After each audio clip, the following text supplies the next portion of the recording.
কক্সবাজারের মহেশখালীর মাতারবাড়ি তাপ বিদ্যুৎ কেন্দ্রের কয়লা সংকট কেটেছে। গতকাল ইন্দোনেশিয়া থেকে পানামার পতাকাবাহী একটি জাহাজ ৭০,০০০ টন কয়লা নিয়ে বিদ্যুৎ কেন্দ্রের জেটিতে ভিড়েছে। মাতারবাড়ি কোল পাওয়ার জেনারেশন কোম্পানির প্রধান প্রকৌশলী সাইফুর রহমান এ তথ্য নিশ্চিত করেছেন। তিনি জানান, বুধবার থেকেই জাহাজের কয়লা খালাসের কাজ শুরু হয়েছে। মেঘনা গ্রুপের আমদানি করা এটি প্রথম কয়লার চালান।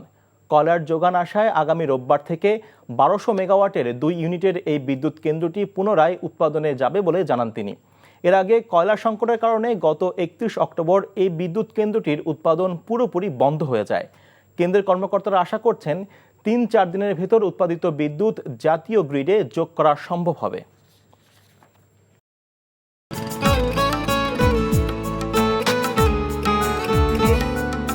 আপনার নামটা?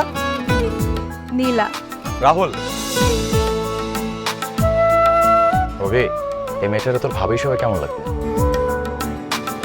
আপনাকে না বলছে আমাকে ফলো না করতে? ফলো কেন করতেছিলেন? আপনাকে দেখতে ইচ্ছে করে আমার, আপনার সাথে কথা বলতে ইচ্ছে করে। আমি কি করবো ঠিক বুঝতে পারছি না। ওরে বাবা, ওই মেয়ে, অথচ তারে তুমি চিনো না? হ্যাঁ, কি মায়ায় তাকাও তুমি, একটু দেখে চোখের খেয়াল, তোমায় দেখার তৃষ্ণা ভীষণ।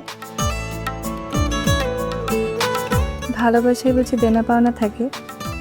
অবশ্যই থাকি, ভালোবাসা সবকিছু থাকে।